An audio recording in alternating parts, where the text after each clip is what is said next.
Ketemu lagi bareng gua Bro Bri di Bro Bri Live. Episode berapa ini? 98 ya, kalau nggak salah. Oh ya, 98. Bahas OKR. Udah lama nggak bahas OKR. Dan alhamdulillah kemarin sebenarnya udah lama ketemu Kang Idur dan udah lama sih janjian pingin bahas OKR gitu ya, ngobrol-ngobrol lah. Dan akhirnya baru ketemu sekarang. Ini udah di jadwal lama sekarang. Dan ini baru tahu juga kalau Kang Idur ternyata baru kelar live juga ya Kang ya. Oh Kang belum online. Tapi kayaknya baru lah.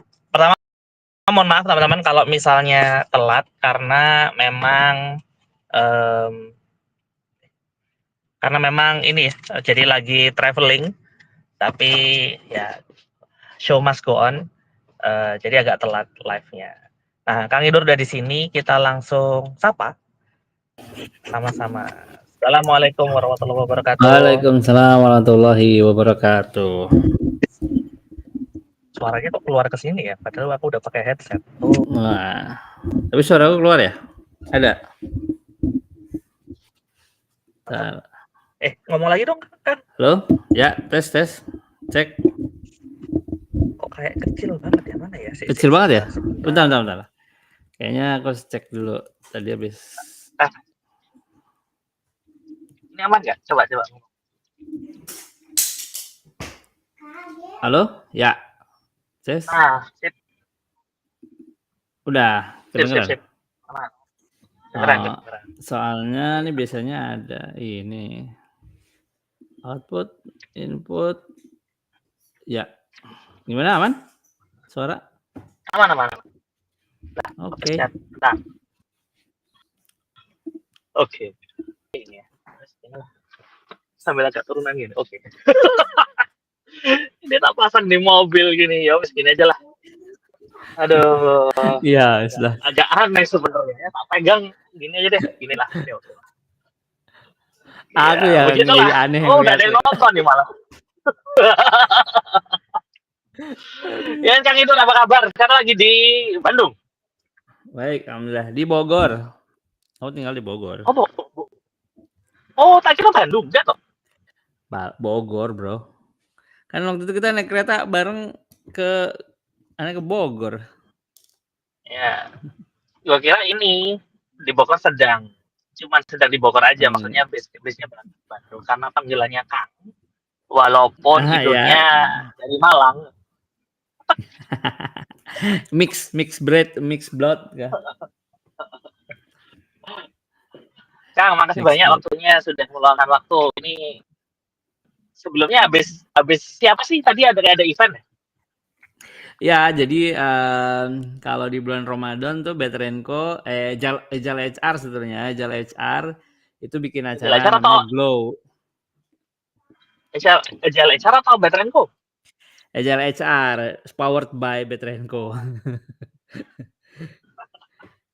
Berarti sama Mas Rifki? Sama Mas Rifki, sama Talin juga, ya. Ya tadi ini udah episode ketiga, jadi setiap hari Sabtu jam 10 itu ada acara Glow Ramadan namanya. Nah, kebetulan aku udah kebagian ngomongin psychological safety tadi. Psychological safety, Masya Allah. Ini sesuatu yang langka sepertinya. Kayaknya seru dia ngobrolin psychological safety buat selanjutnya. Boleh lah, nanti kawan-kawan kita ngobrolin juga tuh. Sebenarnya banyak bahasannya. Iya, bahasannya banyak dibahas sama Bro Bri juga di status-status di podcast gitu. Iya. Walah. Gitu. Oke. Nah, Kang, ini kan bahasan kali ini kita mau bahas OKR. Ya. Cuman sebelum ke sana ini kan sebenarnya yang bikin OKR populer itu kan sebenarnya startup ya di Indonesia. Betul. Perbedaan utama OKR dengan KPI itu kan dimensinya ya. Yang satu itu output, yang satu itu outcome. Utamanya kan di sana. Suara masuk kan? Oke. Nah, jadi pertama yang pingin gua tanya adalah kenapa sih orang tuh harus pakai OKR gitu? Atau ini kita ngomong organisasi ya, jadi kita ngomongnya Ya. organisasi kantor, organisasi non profit atau apapun lah ya organisasi. Kenapa sih harus pakai OKR? OKR itu apa sih? Kenapa dibawa oleh teks? Cerita dulu deh dikit tentang itu. Ya. Jawaban cepatnya sih kalau kenapa harus, nggak harus sih. Banyak. Ya. Ganti Jadi pertanyaan. Ya, mau ngomong lanjut. Iya, betul. Jadi kalau di Indonesia itu kan kecenderungan Indonesia itu segala sesuatu tuh mulai hype itu ketika ada, company-company gede atau yang disorot gitulah menggunakan framework itu kan. Nah, salah satu dulu juga waktu Scrum gitu ya, Agile itu kan juga karena, company di Silicon Valley semuanya pada pakai itu, di Indonesia semua pakai itulah gitu. Nah, OKR ini menariknya juga, sebetulnya juga dibawa sama, ambience-nya startup gitu, startup itu gitu. Dan, memang waktu itu rame karena Google pakai yang namanya OKR itulah, OKR gitu. Tapi sebetulnya kalau misalkan kita lihat sejarahnya OKR itu udah lama banget gitu. Bahkan mungkin lebih mirip ya di tahun 80-an udah ada kan. Jadi sebenarnya mirip-mirip sama, balance scorecard, lahirnya gitu. Kayak SMART, goal itu juga sebenarnya nggak jauh beda gitu sama OKR. Nah memang tapi dalam bentuk, OKR yang sekarang kita gunakan itu baru dipopulerkan sama John Doerr kan, ketika dia, ngajarin ke Sergey Brin sama, Larry Page di Google waktu si John Doerr itu, jadi salah satu investornya Google gitu. Itu kenapa makanya, mafhum di kalangan tech karena yang buatnya memang orang tech gitu. Putus. Ya. Gitu. Mohon maaf. Tadi koneksi gua putus. Oke. Lewat Spotify ya. Bentar. Tapi tadi artinya yang gue dengar tadi dipopulerkan sama John Doerr. Bedanya dari OKR yang berasal dari balance scorecard dulu dengan OKR yang dibikin sama John Doerr ini apa berarti? Oh enggak. Dia bukan dari balance scorecard. Kalau bisa dibilang sebenarnya kan ini yang menemukan tuh Andy Grove sebetulnya. Andy Grove ya. Andy Grove ini adalah orang Intel kan. Dia itu adalah salah satu CEO-nya Intel dulu. Jadi ini adalah extension gitulah ya, pengembangan dari MBO justru, Management by Objectives. Itu kalau pernah dengar MBO gitu. Karena dulu MBO objektif lalu ditambahin sama dia key result-nya supaya apa? Supaya lebih mudah dan lebih praktis gitu kurang lebih. Nah, lalu kemudian itu digunakan di Intel tapi baru mulai widespread gitu di startup itu ketika tahun 90-an oleh Google gitu. Dan kebanyakan startup di Silicon Valley menggunakan OKR dan kebanyakan kan startup di Silicon Valley kan ini ya, mafia Google kan. Biasanya sempalan-sempalan dari Google bikin, Twitter bikin, jadi pakai semua praktis-praktisnya gitu kan. Gitu kurang lebih. Tapi sebetulnya justru awal dipakai itu justru di Intel gitu ya, corporate gede sebetulnya, bukan yang startup gitu. Intel ya. Padahal kalau ini terlepas dari Intel ya. Intel tuh kalau tak baca-baca punya reputasi yang lumayan kelam ya. Betul. Ya, betul. Aduh. Nah, itu mungkin tidak berhubungan. Ya, tapi memang itu adalah salah satu story-nya si OKR ya di Intel itu. Pada saat dia mau rilis Intel yang apa namanya super chip yang baru loh, baru pertama kali tuh Intel buat, aku lupa namanya, apa namanya modelnya. Nah itu pakai OKR. Iya Pentium berapanya gitu aku lupa, masih modelnya. Oke. Gitu kurang lebih. Gitu dah. Jadi Ngelanjutin pertanyaannya. Gimana? Malah dari hardware company. Iya betul, malah dari hardware company.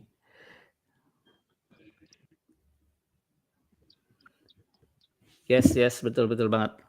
Ya, nah ngelanjutin lagi tadi pertanyaannya kan borongan ya. Kenapa? Apa sih emang kelebihannya dari OKR gitu ya? Sebetulnya dalam konteks praktisnya kalau misalkan kita ngomongin membuat OKR gitu ya, kadang-kadang ada yang mirip-mirip kan sama KPI, sama aja apa bedanya sama BSC apa bedanya gitu kan. Nah, memang secara sistem sebetulnya si OKR ini memang lebih sebagai strategic execution tools itu lebih clear buat perusahaan dan juga buat karyawan gitu ya, buat orang-orang yang mengeksekusi si strategi itu. Kenapa? Karena dengan OKR misalkan objektifnya OKR itu, objektif di dalam OKR itu menunjukkan sebetulnya arah kita mau kemana sih gitu ya. Tuh. Nah, lalu key result menunjukkan indikator keberhasilan gitu ya, indikator keberhasilan dari pada saat kita mencapai objektif itu. Apa sih tandanya kita sudah mencapai tujuan kita gitu kan. Nah, bayangkan kalau kita kalau semua orang tahu OKR-nya gitu ya, bahkan di level bawah kan ngebaca OKR-nya, dia tahu sebenarnya apa yang dikerjakan sama dia itu tuh menuju ke objektif itu loh gitu. Bukan sekedar gue ngerjain BAU day to day gitu kan. Jadi arahnya ke sana. Gitu. Nah, seringkali mungkin beberapa framework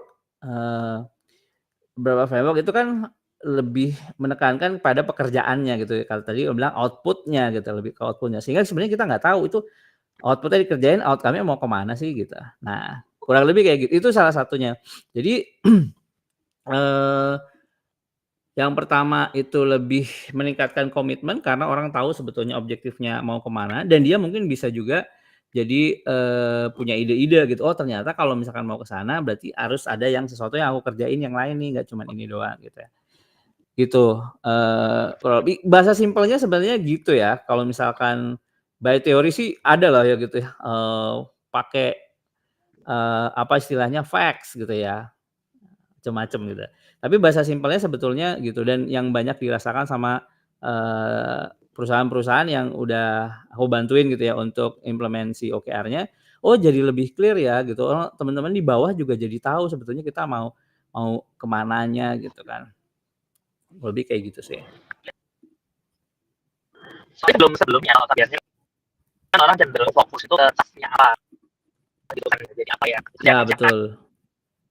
Dan kemudian dia fokus ke harapannya dengan tahu actual objeknya, fokusnya itu shifting bukan dari hanya apa yang harus dikerjakan, tapi lebih ke arah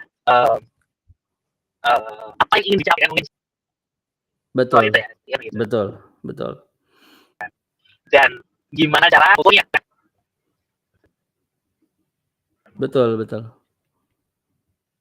Nih. Ya. Oke, nah, gue delay. Nah, kita sambil jalan sambil cari tempat untuk berhenti. Nggak apa-apa, santai. Sama satu lagi kali ya sebetulnya. Ini kenapa banyak di startup gitu ya? Karena OKR itu secara framework memang memungkinkan organisasi itu untuk adaptif terhadap goals-nya gitu ya, adaptable gitu. Praktis kita biasanya ini praktisnya biasanya kalau kita set goal itu kan saklek ya, set goal terus ini harus dikerjakan gitu. Sampai akhir tahun ya udah gitu, nggak bisa diganti-ganti, nggak boleh tuh diganti-ganti. Nah, sedangkan si OKR enggak gitu. OKR ini secara framework justru memang mengencourage untuk sering di review gitu, bisa di level sampai mingguan, 2 mingguan, 1 bulan sampai 3 bulan gitu ya. Maksimal bahkan kadang-kadang ada yang ekstrim 3 bulanan gitu ya, quarterly gitu. Itu maksimal quarteran gitu ya. Ada yang per semester juga, ada yang per tahun. Nah, sehingga di dalam environment startup itu yang serba tidak jelas, tidak menentukan, kalau di startup itu kan kita masih tahap ideation gitu ya, validasi ide kan pada saat buat startup itu gitu. Jadi banyak hal yang tidak bentuk dan harus secara iteratif dicobain. Nah, goal si OKR inilah akhirnya jadi sangat membantu gitu karena goal-nya pun bisa kita manage secara agile gitu, kurang lebih gitu. Ya, atau memang tidak bentuk atau lay off kan gitu kan ya. Kalau dulu tidak tentu, sekarang kayak tidak tentu ya. Sudah tentu tidak menentu ya. Oke. Bentar, sebelum bahas lebih lanjut tentang OKR, aku ingin tanya dulu tentang lu sendiri. Kenapa lo, yang gua tahu ya, lo kan OKR coach. Kenapa lo pilih spesifik OKR gitu? Yang lo mau fokusin?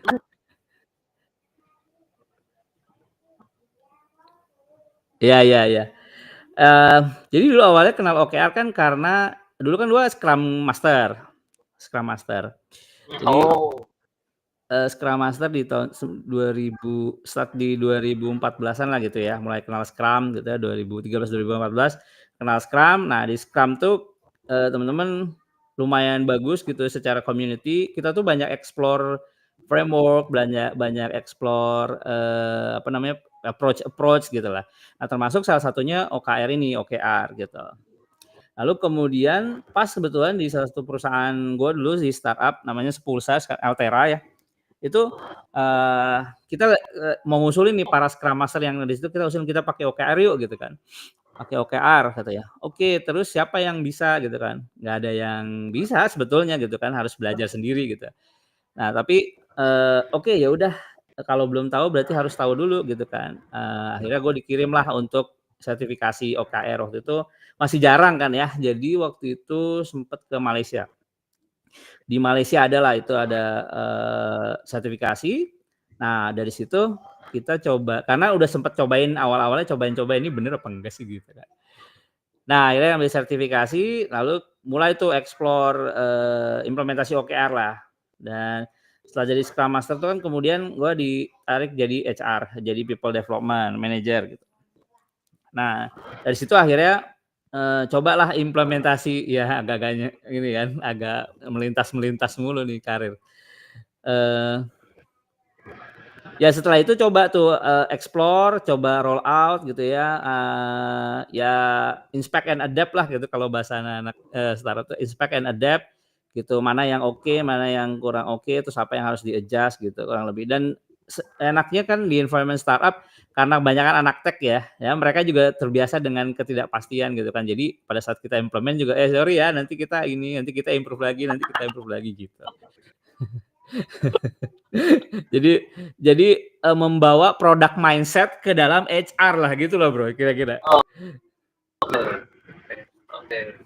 Tapi sebelum lu tadi bilang lu sebenarnya kan dari Scrum Master ya. Kemudian lu bilang ditarik jadi HR. Oh bisa?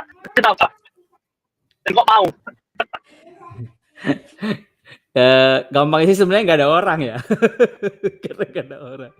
Jadi waktu itu head of HR-nya dulu ya, karena Scrum Master tuh deket banget kerjanya sama orang HR kan gitu ya, karena ngomongin people gitu kan. Terus si head of HR-nya ini Mbak Puspa dulu tuh bilangnya, Mbak Puspa, "Dur lu jadi people dev aja deh, people dev manager, gue nyari-nyari orang susah gitu." Susah tuh mungkin bukan skill-nya yang susah ya, cuman culture gitu kan. Culture-nya mungkin yang nyari yang agak fit nih agak lama gitu kan, berat gitu ya. Kalau secara skill mah banyak gitu kan. Ya udah terus ya tapi gue nggak tahu HR nih, gue ngerti, ya udah nanti sambil belajar aja gitu. Nah CEO-nya juga waktu itu ya founder-nya Mas Ananto, "Gimana dulu mau nggak?" gitu. "Iya tapi gue perlu belajar." "Ya udah nggak apa-apa sambil aja," gitu kan. Ya asal jorokin, ya udah nggak apa-apa. Kenapa mau? Ya biasanya orangnya mauan soalnya geleman gitu. Geleman, ya wis lah ayo coba gitu. Gelem aja. Ya gitulah kurang lebih. Ya udah. Ya akhirnya jalan lah gitu. Sampai sekarang gitu jadi walaupun ya sekarang juga nyelentang juga ya. Oke, berarti Gitu. sekarang itu latar belakang kenapa mulai kenapa jadi fokus di OKR, tapi kemudian fokusnya di akhirnya ke HR ya. Karena memang benar sih yang akhirnya sering terjadi ya di organisasi itu kan karena berangkatnya ini dari performance management kan. Dan salah satu cara untuk performance itu adalah hubungan dengan objektif company kan gitu. Makanya akhirnya dekat banget ya. Nah, yang mau gue lanjutin pertanyaannya, yang itu kan gini kan. OKR ini kan satu emang secara konsep bagus. Cuman implementasinya itu kan banyak kan. Ngawur ya. Namanya belok lah, kan.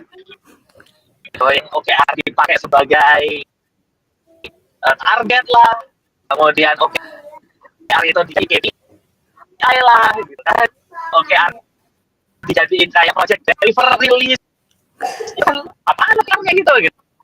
Nah, sebelum kita bahas tentang kesalahan-kesalahannya, menurut lo tuh kenapa itu bisa terjadi? Ya, ya sebenarnya ini bahasannya lumayan panjang ya kalau ngomongin performance management gitu ya. Jadi bahkan di level waktu itu sempat dibahas juga sama Tealin foundernya Betrenko, bahwa dulu satu itu kita harus mengembalikan performance management kepada kitanya lah gitu kurang lebih gitu. Karena sebetulnya kan kita sebenarnya managing for performance gitu ya. Bukan accounting for performance. Accounting for performance itu apa bedanya? Kalau managing performance gimana caranya semua orang itu jadi perform kan gitu. Betul.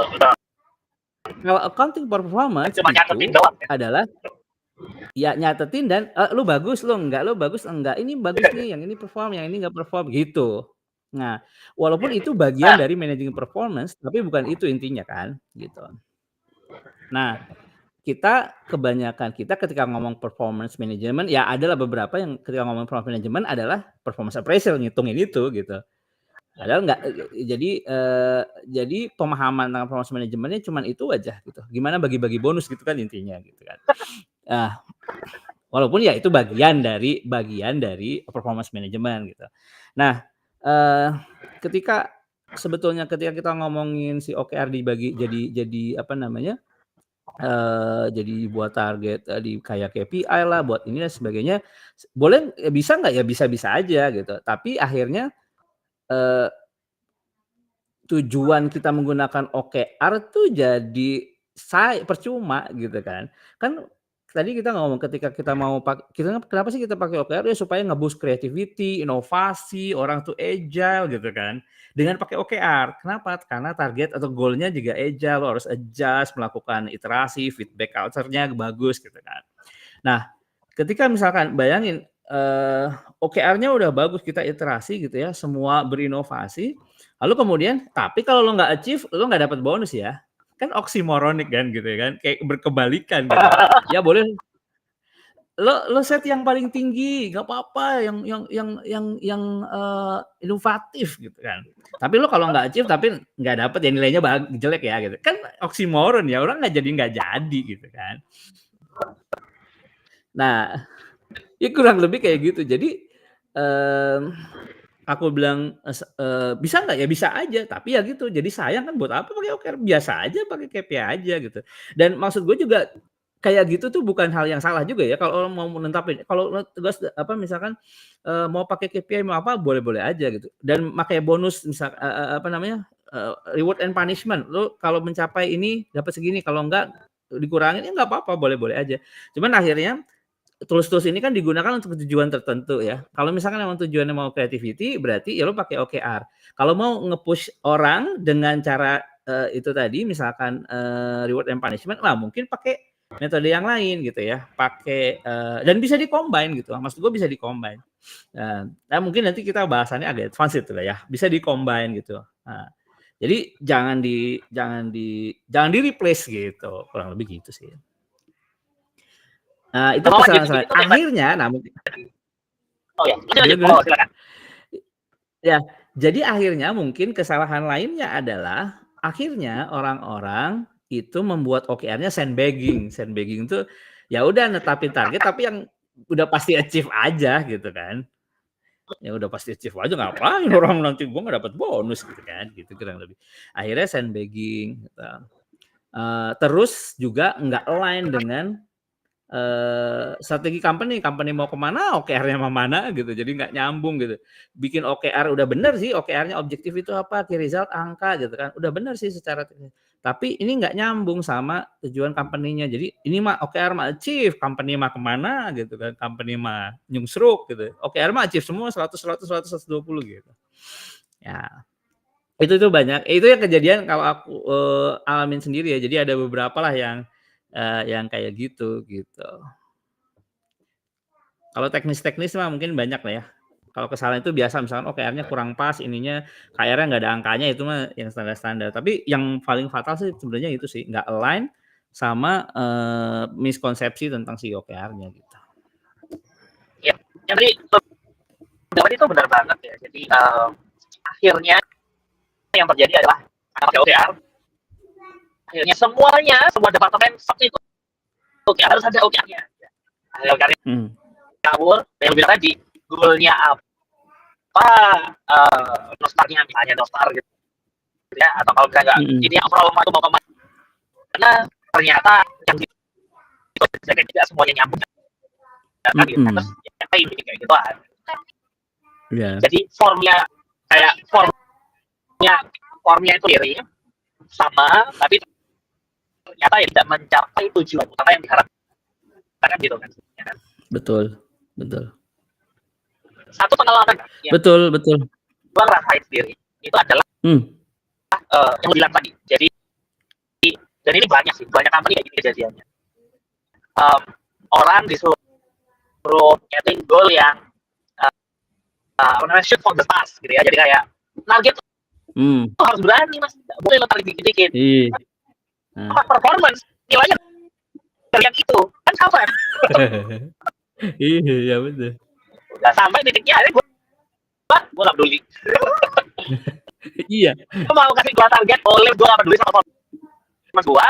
Udah, ya jadi gue do my best aja, ntar gue bawa company selanjutnya. Itu performance semuanya itu buat achievement gue aja udah. Gitu. Gue nggak peduli bonus sebenarnya ya dibikin supaya lo motivasi to do more gitu kan. Benar. Nah, sama sekali ya, nggak peduli udah gitu. Capek ya enggak ya, enggak ada urusan. Yang gue rasain kayak gitu. Iya betul. Dan itu nggak cuman apa namanya? Ya nggak cuman di 1-2 company, juga banyak juga yang kayak gitu. Akhirnya dipaksakan karena memang ya itu kan bagian dari performance management pastikan di sebuah company. Nah, nanti sebetulnya ada triksnya, ada trik-trik ya, ada tips and tricksnya gitu ya. Gimana untuk nge-boost itu tapi kerjaan yang yang standar below standarnya itu harus tetap tercapai gitu lah, BAU-nya lah dalam bahasa kita gitu. Jangan malah KPI atau BAU-nya dimasukin ke OKR, udah sekalian aja dimasukin ke OKR. Nah, nanti itu separate discussion gitu. Separate dalam arti itu makanya orang HR harus ngerti banget performance management. Gue beruntung sebetulnya belajar tuh sama Teh Alin itu. Jadi bahkan kalau di dalam konsep yang reward aja ya, compensation and benefit gitu ya, jangan dipaksain satu hal gitu, satu poin mendapatkan atau di reward untuk semua hal. Contohnya misalkan, kalau performanya bagus, dia bakalan naik gaji, naik jabatan, dapat bonus misalkan. Nah itu nggak boleh, harus beda-beda gitu kan. Oh kalau dia bagus performance, berarti dia akan dikasih bonus gitu. Oh kalau dia perform secara behavior-nya atau BAU-nya, dia nanti dapat kenaikan salary increment misalkan gitu. Jadi harus bisa main di situnya juga gitu. Jangan satu OKR, OKR ini buat naik gaji, buat dapat jabatan, buat ini, itu jadinya kalau satu bagus langsung naik semuanya dapat. Pas giliran jelek semuanya gitu. Jadi nggak naik. Kurang lebih kayak gitu sih. Oke, sekarang kalau kita ngomong setting OKR, kita tuh ada orang yang berkuasa atau harus dilakukan ya. Belajar dulu kah, ikut workshopnya atau bilang dulu atau gimana nih? Kalau ada orang berkuasa di organisasi, Iya, kalau manggil Saya Better Henko boleh. Nah, biasanya kita suggest untuk start dari strategi company lah gitu kan. Strategi company ya. Udah ada belum strategi company-nya gitu ya. Strategi company itu bisa macam-macam tuh gitu kan, bisa tariknya dari mulai analisis dulu industrinya dan sebagainya. Nah, kebetulan nih beberapa waktu terakhir lagi bantuin mungkin company-company yang baru itu startup tapi sebetulnya secara ini udah oke gitu ya. Bahkan ya mungkin juga tahu sendiri lah ya, ketika di startup kan kalau kita tanya strateginya apa, mah ya kagak ada lah gitu kan. Ya udah jalan aja gitu kan. 5 tahun ke depan, wah aduh pusing gitu. Nah, eee, sebetulnya biasanya kita minta define dulu strateginya mau kemana. Supaya apa? Supaya OKR-nya ada cantelannya gitu loh, nggak ngawang-ngawang, kita OKR-nya ini ya tahun ini, OKR-nya tahun ini gitu. Jadi strateginya ke depannya mau kayak gimana, dianalisis dulu lah industrinya, marketnya dan sebagainya. Nah, setelah ada, lalu kemudian dilihat tuh, oke 3 tahun ke depan mau jadi apa, oke tahun ini mau fokusnya apa, gitu ya. Nah di fokus ini, nah di tahun inilah udah fokus. Nah itu udah gampang banget kalau kalau strateginya ada kayak gitu. Jadi OKR tinggal ya udah, OKR-nya misalnya, tahun ini kita fokus untuk, eee kalau teman-teman di startup misalkan fokus untuk nge-build trust, para user gitu kan. Karena kenapa kemarin tuh banyak banget ini kita, apa namanya, review jeleknya gitu. Ya udah berarti fokusnya itu, nanti tinggal KR-nya apa, KR-nya misalkan user acquisition, churn rate dan sebagainya. Terus inisiatifnya apa? Inisiatifnya bikin fitur A, fitur B, fitur C gitu ya, memperbaikin fitur B, fitur C gitu ya. Nah gitu. Jadi kayak konsep inisiatif fitur itu sebetulnya fitur itu ada di inisiatifnya company gitu. Gitu levelnya gitu. Bukan objektifnya bikin fitur kan, gitu. Iya. Tapi banyak Ya beberapa bisa akhirnya bikin OKR tanpa lo bilang tadi ya, tanpa pertama atau ngasih dulu strateginya itu mau kayak gitu. Artinya yang akhirnya dilakukan adalah ya wis yang penting objektif kita ke yang tanpa memastikan sebenarnya objektif ini align ke survivability company atau ke sukses selanjutnya company. Yang strategi itu mengenang strategi ya. Strateginya sebenarnya adalah kita mencapai satu tujuan tertentu gitu kan. Cara ini bisa beda-beda sama. Tapi kita satu company itu di Jakarta gitu, maka mungkin dia strateginya adalah rumah saya ke Jakarta dulu kan gitu. Karena kami yang tidak ada Jakarta mungkin strateginya dari ke Jakarta dulu gitu. Itu yang ya. Apalagi terus sama kita. Ya betul. Jadi terus gimana? Oke, iya setelah itu gampang tuh tinggal tahun ini kita mau fokus apa, buatlah objektifnya, lalu key result-nya sama inisiatifnya. Nah, objektifnya tentu aja sesuatu yang mungkin bisa menjadi yang pertama itu inspiratif lah gitu ya.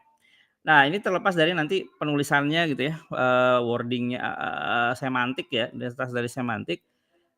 Si objektif ini harus bisa menggambarkan, apa yang mau kita tuju di tahun ini gitu ya. Kalau dalam konteks, annual OKR, company OKR. Nah, terus yang kedua harus bisa membuat orang-orang tuh tergerak lah, inspiring gitu loh. Jadi, si objektif ini bukan cuman sekedar, makanya biasanya aku minta agak hindarin ngasih angka di objektif gitu ya, walaupun boleh-boleh aja sebetulnya ya. Jadi ngasih angka di objektif itu somehow nggak inspiring gitu. Kalau gue tanya ke mana-mana ya kan misalkan, mencapai target $2 juta profit misalkan gitu. Orang nggak terlalu inspiring ternyata dengan angka itu walaupun kayaknya angkanya wow gitu ya, nggak inspiring untuk melakukan itu gitu. Tapi kalau dia dijadiin misalnya kita ganti menjadi objektifnya adalah misalkan menjadi perusahaan, kosmetik terbesar di dunia gitu ya. Nah itu kan beda walaupun mungkin profitnya harus segitu kalau mau jadi terbesar gitu kan. Jadi itu jadi tanda aja. Jadi buat orang, itu matters karena yang kerja sama kita kan orang-orang semua ya, manusia semua ya, matters gitu. Gitu. Cuman meter angka di atas sama di bawah doang itu jadi ngaruh buat orang untuk bisa tergerak gitu sih. Nah, iya udah key result lalu inisiatif. Nah, inisiatif ini yang dalam level apa yang mau kita lakuin, apa yang mau kita apa yang kita mau inisiasi sih untuk bisa mencapai si key result itu supaya jalan gitu ya, meternya gitu. Nah, inisiatif ini gitu kurang lebih. Jadi ada objektif, ada key result, terus ada inisiatif. Nah, kalau terkait dengan kayak timeline-nya sebetulnya bisa adjustable gitu ya, bergantung company-nya gitu. Biasanya aku saran untuk awal-awal either di 1 semester atau per quarter gitu. Nah, tapi biasanya untuk level company, objektif di dalam 1 tahun juga nggak masalah gitu. Kemarin kan, aku lihat karena orang juga banyak kita tuh kan kesulitan ya bikin goal ya. Bayangin aja, Bro, ini banyak banget. Para leader tuh kesulitan loh bikin goal setting. Kita quarter 3 bulan. Bikin goal aja sebulan, ya kan. Sebulan sendiri tuh bikin goal. Ngerjainnya 1 bulan. Terus evaluasi 1 bulannya gitu kan, ya kerjanya cuma sebulan. Gitu, udah bikin goal setting lagi gitu kan. Jadi keteteran akhirnya dengan quarter, ya jangan dipaksain, jangan langsung quarter, 1 semester juga nggak apa-apa kok gitu kan, gitu. Oke, menarik. Nah, tadi kayak gitu ya, berarti pertama tentuin strateginya, kemudian itu ke objektifnya, kemudian turunin metriknya apa, kan gitu kan. Dan ya tadi ya, supaya inspiring, jangan taruh angka bisa. Gua sih menghindari sekali ya, cuman ternyata ya banyak taruh angka gitu ya. Tapi kayak tadi ya, terproduktif ya kalau lo taruh angka akhirnya pastinya orang akan jadi beralasan. Susah ini beratnya apa segala macam kan. Pas nanti udah achieve mencapai udah beres itu satu. Orang kan dari yang dimau kan. Nah, untuk dari itu dulu ya. Iya. Untuk dari itu gimana kalau misalnya kita tidak tentukan angka, kan biasa nih, bos takutnya pasti anti. Nah, kalau nggak ada angkanya ntar anaknya nggak kerja gitu. Gimana? Ya kan ada angkanya tapi bukan di objektif kan. Jadi key result angkanya gitu. Angkanya tetap ada, tapi itu tuh bukan tujuan kan angkanya gitu loh. Tujuannya tuh bukan angkanya, justru tujuannya adalah yang lebih besar, bigger than the numbers gitu kan. Ya sama kayak bikin produk gitu ya, bikin produk, oh user kita udah 1 juta user, so what gitu kan, gitu. Ya kan numbers itu jadi relatif kan, banyak banget relatif tuh apa, oh iya 1 juta user soalnya di dalam industri kita dapat 500.000 aja itu udah susah gitu kan. Jadi kita tuh bisa dianggap kalau 1 juta user itu kita bisa dianggap the best apps gitulah and product ya. Kan kayak gitu. Jadi numbers tuh jadi very relatif gitu kan ke objektifnya gitu. Bisa jadi ketika udah 1 juta, ternyata kayaknya biasa aja ya, kita nggak terlalu, yang lain udah naik juga gitu ya, bisa jadi. Nah, disitulah sebetulnya kita bisa adjust itu gitu, angka key result gitu ya, inisiatifnya gitu. Nah, satu lagi mungkin yang juga perlu dijadiin, mungkin pegangan sama teman-teman yang udah pakai OKR gitu ya. Karena kan kita bilang OKR itu agile gitu ya, bisa diganti-ganti nih tiap saat gitu ya. Kalau contohnya apa? Oh iya kalau nggak achieve kita ganti aja gitu kan, diturunin angkanya gitu kan, atau diganti objektifnya gitu. Ada yang begitu kejadian juga gitu. Nah, jadi gue wanti-wanti sebetulnya. Jadi, praktek itu malah praktek gitu ya. Jadi OKR itu secara jenjang itu objektif, key result, sama inisiatif itu punya, adaptability yang berbeda-beda, agility yang berbeda-beda gitu kan. Nah, kalau misalkan kita melakukan sesuatu, terus ternyata nggak bergerak nih key result kita, ya kan berarti bukan key result yang diganti dong Bro, gitu kan. Ya berarti inisiatifnya lo ganti gitu. Kalau perlu ganti minggu depan langsung ganti, jangan itu dikerjain lagi gitu, udah tahu nggak gerak key result-nya gitu.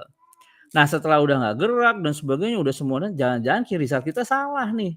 Bukan masalah angkanya, tapi mungkin bukan ini yang kita cari tanda keberhasilan kita gitu. Gitu. Nah, itu. Nah, baru nanti yang terakhir ke objektif. Jadi jangan langsung tiba-tiba objektif diganti gitu. Baru yang ke objektif. Kita semua key result udah tercapai. Tapi kenapa kita masih belum jadi the best apps company misalkan di payment gateway contoh gitu ya perusahaannya bro misalnya gitu. Ya kenapa? Nah, ini biasanya perubahan objektif tuh ada 2 biasanya kenapa bisa berubah. Yang pertama karena faktor eksternal misalkan policy gitu ya, ada COVID waktu itu, wah itu pasti berubah kan. Nah atau yang kedua itu, ya perubahan, policy di company, tiba-tiba pivot misalnya, dari payment gateway jadi toko kue kan ya harus ganti objektifnya gitu kan, kurang lebih gitu.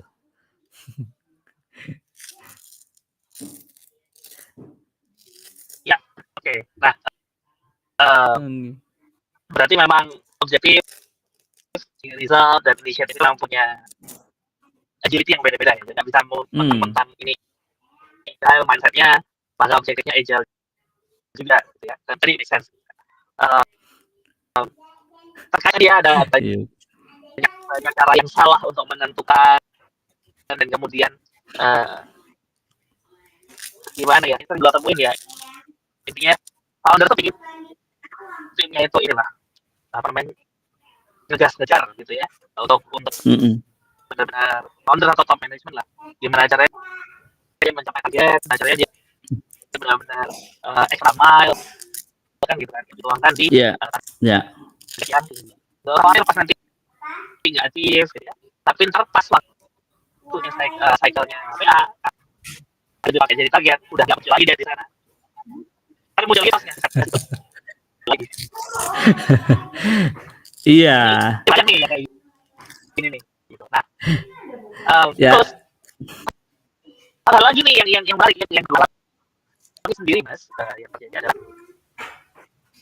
saat implementasikan sendiri. Setelah udah riset nih, ternyata ada disiplin. Jadi leadership itu juga, oh ya objektif kita ini, tapi ini nggak boleh biarin. Nah, instead of fokus ke satu objektif atau 2, akhirnya pecah lagi sama aja, cuman akhirnya oke, ini aku tulis objektif penting tapi aku tulis. Nah, menurut lu gimana tuh? Menurut saya kayak gitu. Itu jadi gimana caranya? Nah itulah fungsinya kenapa harus di-set strategi tuh bro. Okay. Karena kalau kita udah punya strategi yang jelas, clear, itu gampang bikin prioritas. Ya, ada beberapa kali lah kita juga gitu. Oh iya prioritas kita adalah ini ekspansi pasar, terus juga mau exploitation market gitu ya. Tiba-tiba di OKR-nya ada efisiensi ini gitu, kan nggak nyambung gitu kan, kan nggak nyambung gitu. Nah terus jadinya gimana? Ini ada yang harus di drop efisiensinya, maksudnya gimana gitu? Oh iya ternyata ini kayaknya nggak perlu deh gitu efisiensi yang segininya gitu.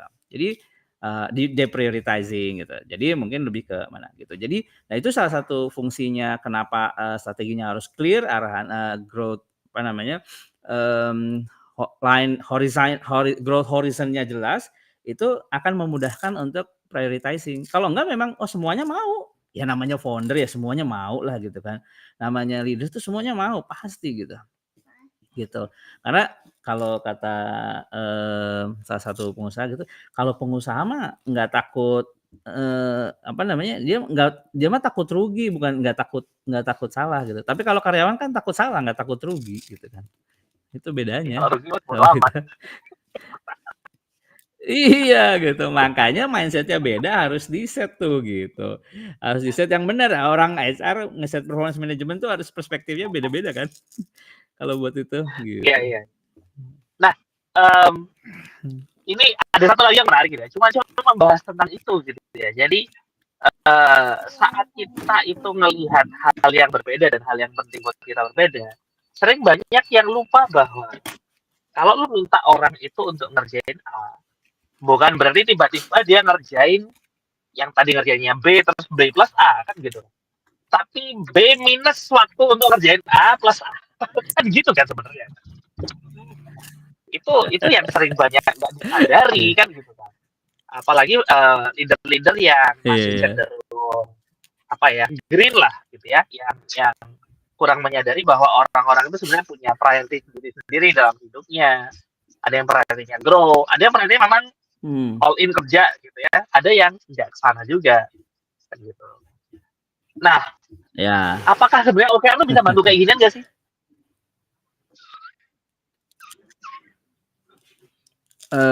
Bisa kan itu tadi setiap ini kan ada priority-nya dan di OKR gini ya, kalau memang aku suka ngajarin sama teman-teman para leader dan juga timnya gitu. Jadi pertanyaannya selalu, ini enak loh kalau udah punya OKR bahkan bisa ngebantu kalian. Jadi kadang-kadang ada yang agak skeptik kan, wah tambahan lagi nih punya OKR namanya KPI gitu. Itu pertanyaannya bisa gampang kan gini, udah di-set OKR kan OKR itu adalah fokus kita di tahun ini gitu kan OKR. Nah tinggal pertanyaan kalau ada kerjaan tambahan, "Bro tolong bikin ini ya nih soalnya dari atas." Oke. Nah ini mau nge-serve OKR yang mana nih Pak? Gitu. Pertanyaannya gitu aja. Ini Oke nggak Pak ada di saya OKR kerjain. tapi ini penting. Itu nggak ada di OKR berarti nggak penting. OKR yang nggak penting, either OKR yang nggak penting, berarti salah dong OKR kita Pak gitu. Bener. Ada yang kayak gitu loh. Gue ketemu orang kayak gitu di satu company gitu ya. Jadi dia itu bilang bahwa dianya sendiri nggak believe terhadap OKR company-nya dia. Itu leader tuh. Gitu. Jadi dia kayak ya gue tahu itu nggak ada di OKR, tapi ini penting. Jadi lo harus tetap kerjain. Gue nggak begitu peduli lah sama OKR company kita. Yang penting target lo ini gitu. Lo bayangin tuh, ada kayak gitu di company. Iya, iya ada aja sih ya kalau ya kan kalau semuanya prioritas kan berarti nggak ada prioritas ya gitu. Kalau semua penting ya nggak Bener, ada yang penting berarti kan. ada penting. Ya ya percuma kan akhirnya bikin bikin strategi, meeting strategi berhari-hari gitu kan, bikin OKR berhari-hari, tapi tiba-tiba kalau ada muncul, ya udah OKR mah tetap ada ini kita tambahin lagi dan sebagainya. Kecuali ya memang hal-hal yang urgent gitu kan. Ya, Banyak tuh kan ya, yang hal yang urgent-urgent dan tentu aja itu tadi ada, trade off-nya kan. Bahkan dulu waktu di benar. Scrum juga kita belajar gitu kan. Misalkan lo ada backlog, udah di-set backlog-nya di sprint ini gitu. Terus ada tiba-tiba masuk, boleh nggak ya lihat aja apakah masih relevan dengan, sprint goal kita. Kalau masih relevan ya nggak apa-apa dimasukin, tapi ada trade off dong gitu kan, karena orang kan cuman segini, nggak berubah gitu kan. Ya paling gitu ya, ya perlu di ini lagi lah OKR ya. Emang berat sih kalau yang maksudnya, ketika kita udah set sesuatu, to be konsisten kan berat ya kan. Kayaknya kita sering ngobrol tuh ya konsisten yang berat ya. Podcast-nya sih gampang ya, konsistennya yang berat gitu kan, gitu. Ini sampai sampai di perjalanan aja nge-podcast sih saking mau konsistennya, istiqomahnya kan. Ya, benar. Harus Iya. ngejar nih Berat banget kan. supaya nggak kelewat. Benar Nah, benar. tadi jadi gini, satu lagi yang gue mau tanyain juga nih. Gue coba implementasikan OKR ini kan di TLN kan. Di TLN itu juga gue pakai OKR, clear lah, jelas, udah. TLN itu taruh lalu nikah buat teman-teman yang nggak tahu ya. Itu inisiasi non-profit yang bantuin orang bantuin muslim untuk cari pasangan secara syar'i lah, kira-kira gitu. Oh ya. Objektifnya ada 3, udah. Set objektifnya 3, kita nggak mau banyak-banyak. 1, perbanyak edukasi, gitu ya, ke orang-orang tentang taruh syar'i. Kedua, kedua itu aduh ya Allah lupa yang kedua. Tapi yang ketiga itu sustainable gitu ya. Yang being sustainable. Yang kedua apa ya? Yang kedua lupa. Sustainable tuh maksudnya Lupa. secara organisasi sustainable gitu? Betul, jadi dia bisa operate indefinitely. Gitu. Oh, Tujuannya itu. self-sufficient Jadi gitu ya? kalau benar, jadi kalau company itu create more profit, karena kita non profit, kita gimana caranya mau ke 100 tahun ke depan bertahan terus gitu kan. Itu Iya. tujuan utama. Nah, itu set objektif, kemudian setting ininya ya, apa namanya, CR-nya masing-masing, dan itu bagus. Cuman pada akhirnya yang terjadi itu adalah namanya non profit ya. Jadi orangnya yang hilang gitu ya. Dan sebenarnya bukan hilang, tapi gantian. Jadi Hmm. ini inaktif, kemudian ada yang lain join, ada yang inaktif, gitu muter gitu ya, cycle Ya, orangnya ya. itu terjadi. Nah, pertanyaan gue sebenarnya adalah apakah memang ada syarat-syarat tertentu gitu ya, atau hal-hal yang di mana ini menjadi tanda bahwa oh kalau company lo atau organisasi lo itu kayak gini OKR lebih lebih cocok. Kalau yang kayak gini itu kurang sebenarnya. Gitu. Menurut lo gimana? Kalau gue sih lebih ngeliat bukan terkait industri atau size company gitu ya, atau culture company sebetulnya. Jadi kalau lihat OKR itu memang lebih cocok di beberapa, bukan company ya sih, bisa jadi satu company cocok OKR di departemen ini nggak cocok Iya OKR ya, gitu ya. Nah, benar jadi benar benar. sebenarnya lebih kepada tim atau organisasi yang dia memang ingin boosting either improvement atau innovation gitu. Ya, ini Oh, gampangnya ya, kalau gue lihat gampangnya. Gampangnya gitu. Jadi kalau sebuah tim atau organisasi nature-nya memang ya BAU aja gitu ya, tidak perlu ada perubahan gitu ya. Ya itu aja, tinggal kerjain, SOP-nya udah ada, merem juga jalan gitu kan. Ya udah, mungkin tidak terlalu butuh OKR gitu ya. Capek kan nge-set OKR gitu. Ya udah tinggal jalan aja. Jadi sesuatu yang sifatnya BAU udah tinggal jalan, gue rasa itu nggak terlalu cocok dengan OKR. Apakah bisa? Ya bisa aja, cobain aja pakai OKR, bisa-bisa aja dibuat OKR. Pasti tapi OKR-nya kayak KPI biasa aja gitu. Iya lebih kayak tidak gitu ada yang sih. salah Jadi dengan KPI ya? Tidak ada yang salah dengan KPI. iya tidak ada yang salah dengan KPI, bahkan ya udah justru itu yang the best di dalam kondisi itu kan, gitu. Betul. Eee, Waktu awal gue implement juga gitu, jadi nggak semua departemen kita kasih, bahkan satu departemen itu belum tentu semuanya pakai OKR, belum tentu semuanya punya OKR gitu. Oh, oke. Jadi, contoh misalkan di finance waktu itu, ya udah nggak dipaksa untuk punya OKR gitu. Karena kenapa misalkan, contoh misalkan finance gitu, payroll misalkan, payroll setiap tanggal 25 gitu, oh kita mau melakukan improvement di tanggal 22 udah gajian gitu, kan yang enggak juga kan gitu. Contoh gitu Tapi kan. sebenarnya bisa kalau mau dibikin bisa tuh kayak Bisa bikin supaya karyawan kita itu lebih happy pas menerima gajian. Itu bisa ya sebenarnya. bisa banget, iya. Cuman Ya masa artinya kan masa mikir akhirnya. bener. Jadi kalau kalau sifatnya ya udah itu payroll yang harus dikerjain BAU gitu, ya berarti kan KPI aja gitu. Tapi kalau ada yang sesuatu Ya. yang kita mau improve, wah kita mau improve nih prosesnya misalkan, di finance kayak tadi misalkan, gimana ya orang, setiap gajian tuh mereka bisa, lebih happy gitu, tahu dari mana happy-nya gitu kan, objektifnya happy, key result-nya apa? Iya, setiap gajian misalkan posting di sosmed gitu, misal gitu kan. Ah, ya. Ya, ya, ya. Ya, Menarik, itu menarik. bisa aja gitu kan kalau mau sekreatif itu. Tapi lihat lagi, ya mungkin itu mungkin, lebih ke pop-up-ing aja kan ya. Tapi itu ada hubungannya nggak dengan ini perusahaan, tapi kalau misalkan Strateginya. objektif perusahaan memang mau buat karyawan lebih happy kan gitu, wah berarti di finance juga bisa berkontribusi nih gitu, contoh ya, gitu, Ya, bisa. menarik, menarik. Nah, kesalahan apa yang lo lihat ya paling sering banget terjadi dalam penentuan OKR? Penentuannya dulu nih, habis itu gue tanya implementasinya. Eee, itu tadi sih yang gue bahas di awal itu, OKR-nya ngambilnya dari langit gitu, ngawang-ngawang. Ah tahun ini kayaknya OKR kita ke sini deh, gitu. Kayaknya OKR ini kita deh, gitu. Gitu.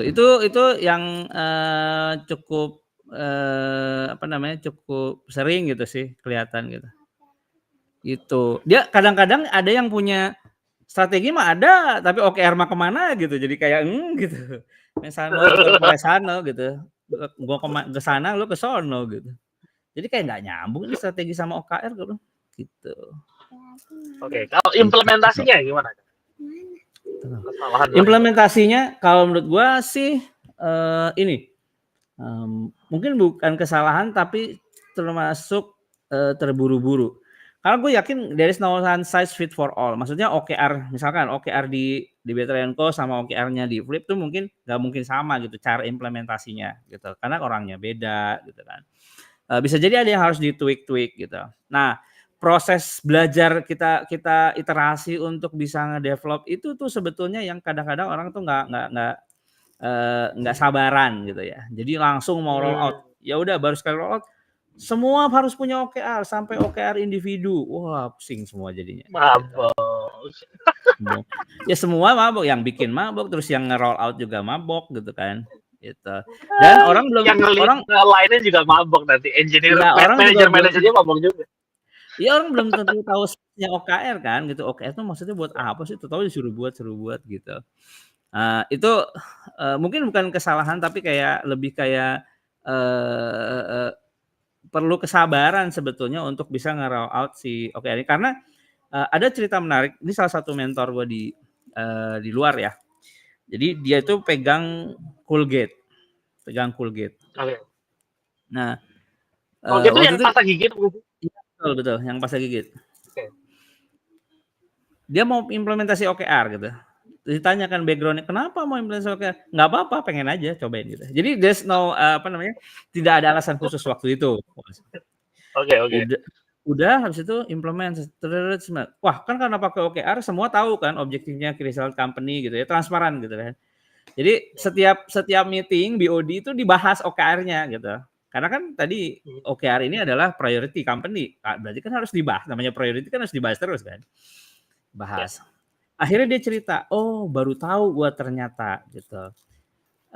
Dia cerita nih coach gue, ternyata di company di gue itu culture-nya adalah good news culture gitu. Good news culture itu apa? Jadi selama ini yang datang ke gua itu cuma yang bagus-bagus aja gitu. Jadi kalau lagi stuck gitu ya, itu nggak pernah ada gitu. Harus tweak gitu. Gitu. Nah, jadi dengan implementasi OKR yang maksud gua adalah dengan implementasi OKR yang rapi gitu ya, benar itu bahkan kita bisa nge-reveal hal-hal yang bisa jadi bukan itu yang maksud kita tadi awalnya gitu lah. Jadi transparansi dan sebagainya itu jadi kelihatan. Nah dari situ kita tahu bahwa sebetulnya pelan-pelan juga nggak apa-apa dan OKR nggak harus sampai ke bawah dulu gitu. Makanya gue encourage kalau pertama kali pertama kali implement OKR yang pertama atau mau ngeriset gitu ya, udah pakai OKR kenapa gue nggak kok ruwet banget ya gitu. Kalau mau riset yang pertama jangan dipaksa OKR itu diturunin sampai semua level cascade, hard cascade gitu ya. Jadi biarin aja objek, apalagi kalau layernya cuma 3 gitu ya. BOD, manajer, karyawan gitu. Ya nggak usah dibuat OKR semua layer lah itu mah. Gitu gue bilang. Pelan-pelan aja. Gimana objektif key result ada di level company. Terus gimana cara ngebaginya? Ya objektif owner itu adalah para director. Key result owner, para manajer departemen. Nah nanti yang ngerjain inisiatif bawahannya, bawah staff. Nanti kan mereka ngerjain sesuai dengan tas-tasnya mereka masing-masing. Gitu kan semua orang berkontribusi terhadap OKR tanpa harus punya OKR sendiri-sendiri gitu. Ya. Nah itu yang kedua. Terus selain di riset si OKR-nya,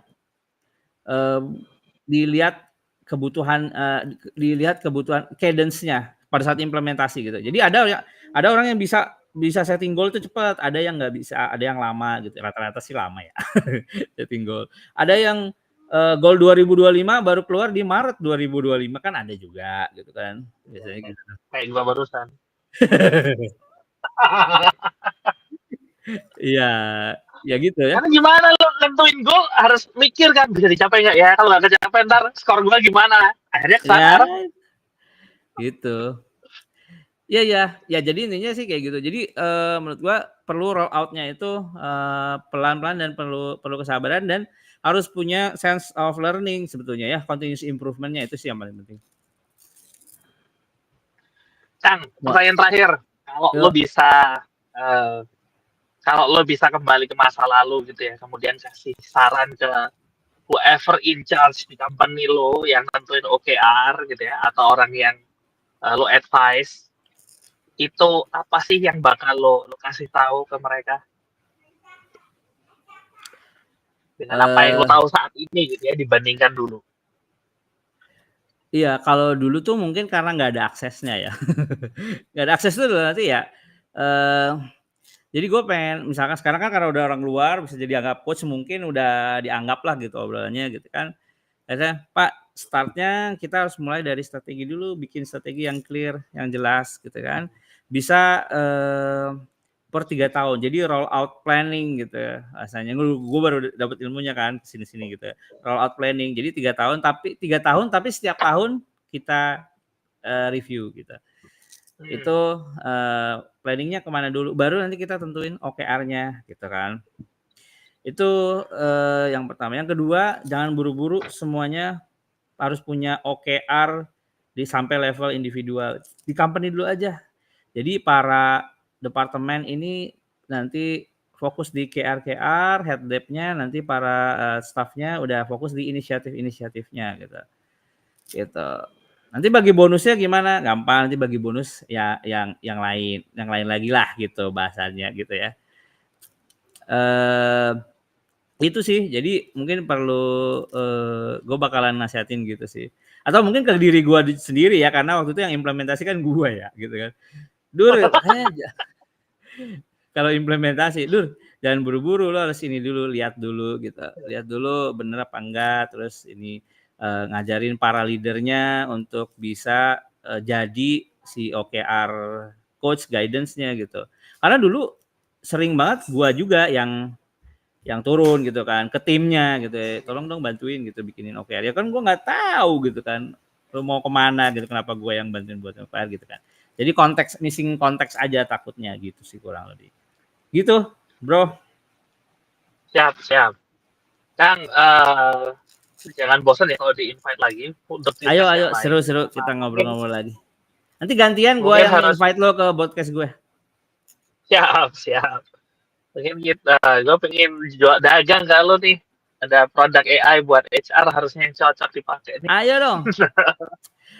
Iya, nah tadi itu pas psychological safety tiba-tiba pop up kan gue peng gitu. Wah, bikin assessment psychological safety gitu. Langsung pakai agentic AI. Langsung jadi gue 2 hari Bisa. bikin.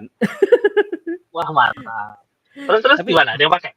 pakai, ada datanya, menarik. Seru. Banyak Itu jadi kayak ngeri nge-research seberapa orang ngerasa aman atau enggak gitu ya secara psikologi ya. iya, jadi nanti ada pertanyaan, survei, nanti di hasil akhirnya, oh berarti di company lu stage-nya adalah di stage inclusion safety. Jadi orang udah bisa dianggap bagian dari tim company gitu. Jadi ada 4 stage gitu. Nanti hasil akhirnya itu gitu previewnya. Oh, company lu di mata dia gitu ya, di mata dia itu berarti di stage berapa gitu inclusion safety-nya. Gitu. Yes, sih. Menarik, Yang menarik. gue implement kemarin tuh di kantor tuh kayak apa sih? Sebenarnya kayak search engine gitu ya kali ya kan ya. Jadi AI-nya itu dibikin untuk dia bisa nge-search dokumen kan sebenarnya dengan lebih mudah. Pernah nggak sih Ya, kalau lu di kantor itu? Ini gue jualan ke lu ya. iya boleh lah, boleh. Pernah nggak sih lo di kantor itu kayak uh, ini dong, gue lihat dong policy A, policy B atau policy C. Iya, Kayaknya dulu gue pernah ingat ada dokumen ini di mana ya? iya, Cari-cari iya, di iya. Google Drive, gitu ya, Iya, muat yang betul, betul, mana gitu. betul. Itu yang kemarin gue bikin di kantor untuk internal ya. Tapi kalau misalnya bikin di luar juga tentu saja bisa kalau udah tahu caranya kan. Iya. Dan itu kan tidak berhubungan dengan core kompetensi perusahaan. Jadi instead of lo cari-cari dokumen, lo tinggal nanya ke AI-nya di Slack, gue tanya ini dong, kasih Hmm. sama dia jawabannya, plus link ke source file. Nah, betul, betul, Kira-kira betul. kalau buat HR gitu itu bermanfaat gak sih? Bermanfaat dong, bermanfaat banget. Biasanya kan berkaitan sama dokumen policy itu kan, apalagi HR ya banyak banget kan datanya gitu. Itu berguna banget buat mereka gitu. Dan sebetulnya mungkin juga berguna buat karyawan ya. Kalau karyawan yang mau cari gitu ya. Ya tapi kan Benar. tapi mungkin ya bisa dibuat yang lain ya kalau buat karyawan. Masa HR-nya gini, coba gue lihat ya di AI gue. Ketahuan deh HR-nya gitu. Nggak bisa Kalau bisa dibohongin. dagang itu ya dagang yuk, kita jualan yuk. Ayo. Banyak di HR tuh sebenarnya ya namanya sekarang memang semuanya ke HR ya, ke AI ya. HR juga sebenarnya arahnya ke sana. Cuman mungkin ya itu masih basic-basic sih kalau menurut gua. Kalau yang di apa? Gak apa-apa, memang harus mulai dari yang basic dulu. Kalau Betul. setelah, karena awal kan ya, orang belum tahu, sebenarnya lebih ke arah, orang belum tahu bisa ngapain aja. Jadi makanya mulai dari start yang basic dulu. Tapi begitu tahu yang basic, nanti kan akan mulai kebayang, oh berarti bisa gini ya, bisa gitu ya. Itu akan mulai nge-build kan sebenarnya kan. Let's Iya, start starting the basics. betul. Bahkan sebetulnya bisa juga kalau misalkan ini gue tiba-tiba pop up kepikiran. Kalau kita implement di kayak OKR tracker gitu ya AI-nya, setiap perubahan-perubahan yang apa namanya kejadian kan bisa di trace terus pakai AI terus analisis kan, dianalisis. Wah ini berubah, di tiba-tiba kenapa Oh, OKR-nya ini lama banget kenapa OKR-nya nih? Oh, mungkin ada ini dan sebagainya. Itu lebih keren lagi karena ini kan berkaitan sama tujuan perusahaan kan kalau ini gitu. ya. Oke lah, Ya, kapan lah kita ngobrol? Siapa tahu bisa produk yang dibikin. Emang gue udah kapok jadi founder, tapi gatel rasanya kalau nggak nge-build produk. iya, ya betul. Ya kalau sekali founder tetap founder bro mentalnya. Founder mentality. Founder itu yang nyebelin adalah kalau sudah mendekati tanggal 25. Ya kan kalau ya itu tadi kan founder. Ada tapi kan founder banyak tuh tipenya tuh. Ada yang bikin terus hilang gitu. Itu gua tuh biasanya. Bikin terus hilang. Senengnya bikin doang, nggak bisa maintain.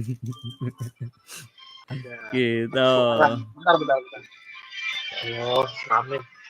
Udah Ya sampai wes, mana ini? oke. Ini gua tadi kan sebenarnya tadi pagi itu dari Jakarta jemput anak-anak di pondok di Sragen. Nah, Habis itu drop anak gua di Solo karena dia ujian akhirnya sekolahnya masih Solo kan. Ini jarak jauh lah. SMA kelas 3. Jadi nggak drop, terus sekarang mampir di rest area supaya koneksinya nggak putus-putus. siap, hati-hati Ini mau di balik lagi jalan. langsung Jakarta ini. Oh gitu. Masya Iya, Allah. Ya wis, fi amanillah. sekitar 1.000 kilometer lah. Mantap. Untungnya istri bisa nyetir, jadi gantian. Ah, siap. Ya wes, Oke, kita jadwalin lagi dan semoga ada yang bisa kita dagangin kan. Kalau dagangin. urusan dapat berapa ntar lah. Yang penting produknya Iya, dipakai dulu. Kalau produk udah bet. dipakai dan bermanfaat, duitnya datang insya Allah. Itu dia. Bismillah. Siap. Oke, matur nuwun Kang Idur, berkah Sani. selalu. Semoga Amin. puasanya Barakallahu fiik. lancar, Amin lah. usahanya lancar, PTN-ku makin gede, makin bermanfaat. Amin. Barakallahu Makasih fiik. banget Barakallahu juga buat buat keluarga ya. ya, makasih banyak teman-teman yang sudah nonton, yang sudah komen, dan kemudian semoga puasanya lancar ya teman-teman. Gue Amin. pamit dulu. Gue nggak yakin next week ada nggak ya? Gue lupa sih. Ada katanya. Ada ya? Gak tahu. Kayaknya ada sih, bener. Kayaknya ada. Ada. Next week kayaknya ada. Gue Iya. lupa. Next weeknya lagi yang nggak ada karena pas Iya lebaran. udah lebaran. Oke, kalau gitu. Ya wes, thank you Ya, banget terima kasih semuanya. udah di Pamit invite dulu. juga di sini ya. Thank you semuanya. Assalamualaikum. Assalamualaikum. Warahmatullahi wabarakatuh.